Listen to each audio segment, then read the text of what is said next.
Schemes వాళ్ళని ఇట్లా సమస్యలతో గత 5-10 ఏళ్ళుగా 20 ఏళ్ళుగా 30 ఏళ్ళుగా ఈరోజు మన ప్రొద్దుటూరు పట్టణం మున్సిపల్ కార్యాలయంలో P4 ఏదైతే రాష్ట్ర ప్రభుత్వం ప్రతిష్టాత్మకంగా తీసుకొని public private partnership people partnership అనేటువంటిది ఒక ప్రోగ్రామ్ని ఏదైతే మనకు ఇవ్వడం జరిగిందో దాన్ని ఆ నిర్దేశం ప్రకారంగా మన పట్టణంలో ప్రాథమిక సర్వేలో సుమారుగా 4000 కుటుంబాలని మనం అప్లిఫ్ట్ చేయాలని చెప్పేసి ఒక సర్వే ఇంతకుముందు కండక్ట్ చేయడం జరిగింది. దానికి మా సచివాలయ సెక్రటరీలందరినీ నేను మొబిలైజ్ చేయడం జరిగింది. వాళ్ళు గత 2 రోజులుగా అంటే శనివారము, ఆదివారము, తర్వాత సోమవారం కంటిన్యూస్గా ప్రతి డోర్ టు డోర్ వెళ్ళేసి సరే వాళ్ళకి ఏం అవసరం, వాళ్ళకి ఎలాంటి అవసరం, ఇప్పుడు ప్రభుత్వం ఇచ్చేసినటువంటి గైడ్లైన్స్ ఆధారంగా అన్నీ తీసుకోవడం జరిగింది. సుమారుగా ఒక 600కు పైచిలకు కుటుంబాలు వాళ్ళ రిక్వైర్మెంట్స్ చెప్పడం జరిగింది. వాళ్ళకి సహాయ సహకారాలు కావాలని కోరడం జరిగింది.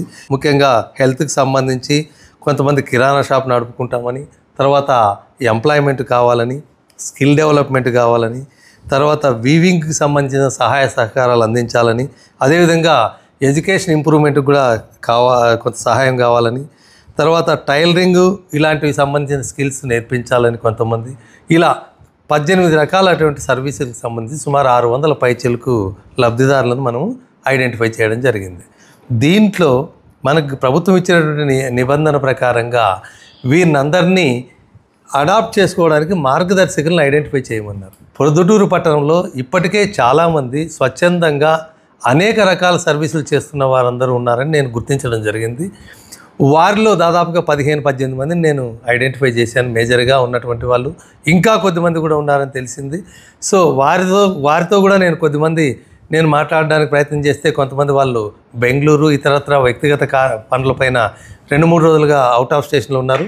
సార్ వచ్చిన తర్వాత మేము కూడా మీతో కలుస్తాం, ఈ స్కీమ్లో మేము కూడా భాగస్వాములం అవుతాం, ఈ మార్గదర్శకులుగా మేము కూడా ముందుండి పనిచేస్తామని వారు కూడా చెప్పడం జరిగింది. మరి ముఖ్యంగా ఈరోజు నేను మీటింగ్కు కన్వీ చేస్తే ఇక్కడికి వచ్చినటువంటి వాళ్ళలో మనకు doctor Nagadastagiri Reddy sir and doctor Varun sir Kalyan Chakravarthy hospital, అదేవిధంగా ఈ మానవత అనేటువంటి సంస్థకు సంబంధించి కళావతి మేడం, వారికి సంబంధించిన ఒక 8-10 మంది ఇతర సభ్యులు, వాళ్ళ సంఘ సభ్యులు, అదేవిధంగా కేసీపీ అనేటువంటి ఒక స్వచ్ఛంద సంస్థ ఇక్కడ స్కిల్ డెవలప్మెంట్కి ట్రైనింగ్ ఇస్తున్నారు. సో వారి ప్రతినిధులు, అదేవిధంగా రోటరీ క్లబ్ నుంచి గజ్జల వెంకటేశ్వర రెడ్డి గారి తరఫున వారి ప్రతినిధి, అదేవిధంగా ట్రాన్స్పోర్ట్ ARBCR అనేటువంటి ట్రాన్స్పోర్ట్ తర్వాత దాని తరఫున వారి ప్రతినిధులు రావడం జరిగింది. తర్వాత ఆర్యవైశ్య సంఘం అధ్యక్షుడు బూసెట్టి రామగారితో కూడా వీరందరితో నేను ఫోన్లోనే వ్యక్తిగతంగా మాట్లాడడం జరిగింది. సో వారు అవుట్ ఆఫ్ స్టేషన్ ఉన్నాను సార్, నేను కూడా తప్పక ఈవినింగ్ లోపల వచ్చి కలుస్తానని వారు కూడా తెలియజేయడం జరిగింది.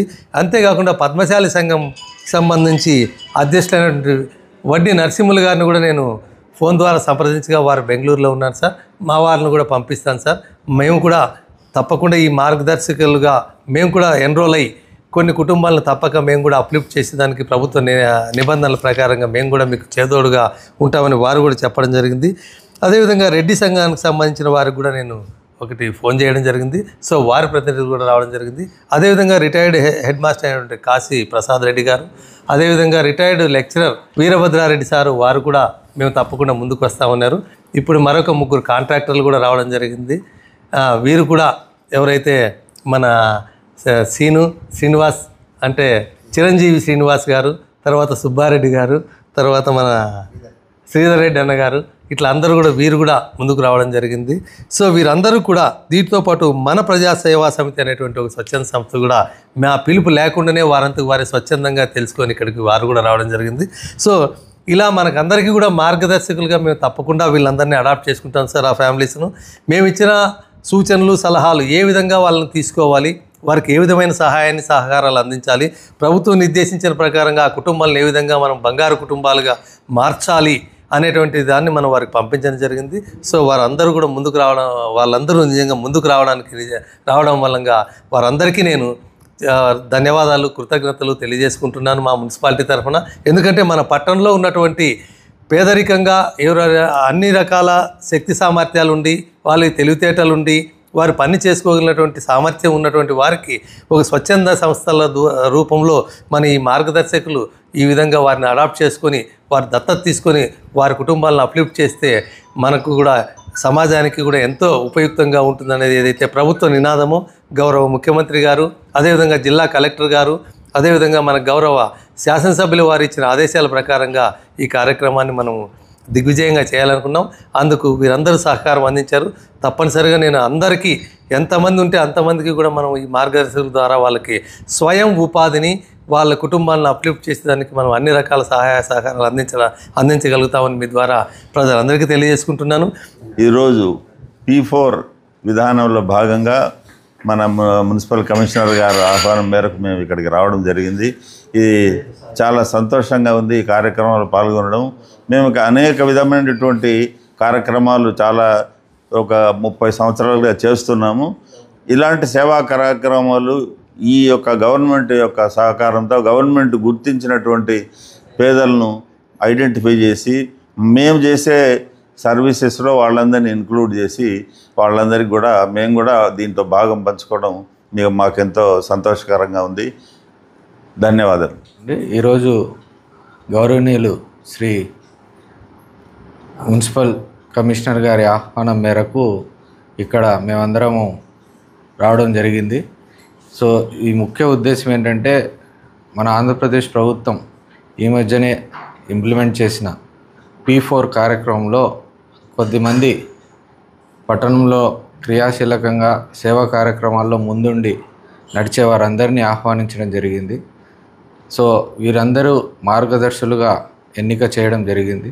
మేమందరం కూడా ఇందులో భాగస్వాములు అయ్యి మాకు ఏ విధంగా అయితే అవకాశం ఉందో మా శక్తి మేరకు ఈ కార్యక్రమానికి తోడ్పాటు అందిస్తాము.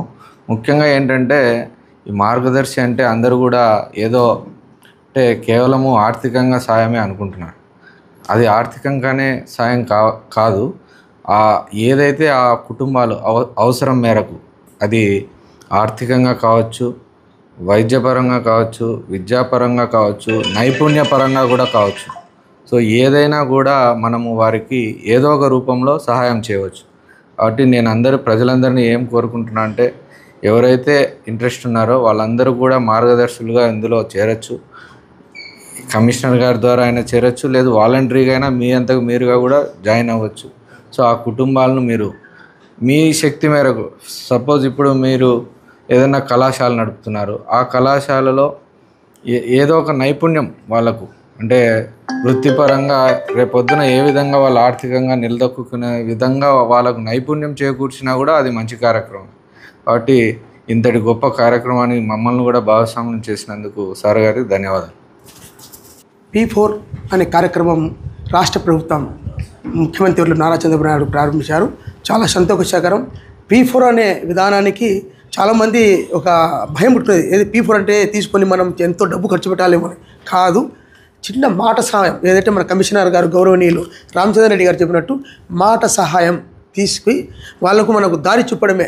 ఏదైతే ప్రభుత్వం పరంగా వచ్చిన ఏదైనా బ్యాంక్కి సహాయం చేసి లేదంటే మాట సహాయం చేసి వాళ్ళకు నిలబెట్టడమే P4 కార్యక్రమం. మంచి కార్యక్రమం అంటే ఇది ప్రభుత్వం గుర్తించినందుకు మరి పొద్దుటూరు పట్టణం నుంచి మన కమిషనర్ గారు మాకు గుర్తించి మాకు అందరికీ పిలిపించి సంఘ సేవ న్యూస్ ఛానల్ మరి మన ప్రజాసేవ సమితి వారికి గుర్తించి మాకు పిలిపించినందుకు మేము 15 సంవత్సరాల నుంచి మన ప్రజాసేవ సమితి ద్వారా కార్యక్రమం చేస్తున్నాం. దాంట్లో భాగంగా ఈ కార్యక్రమాలు కలుపుకొని మా వంతు మేము సాయం చేస్తామని మాట ఇస్తూ కమిషనర్ గారికి మరొకసారి ధన్యవాదాలు సెలవు తీసుకుంటున్నాను. జై హింద్, జై భారత్.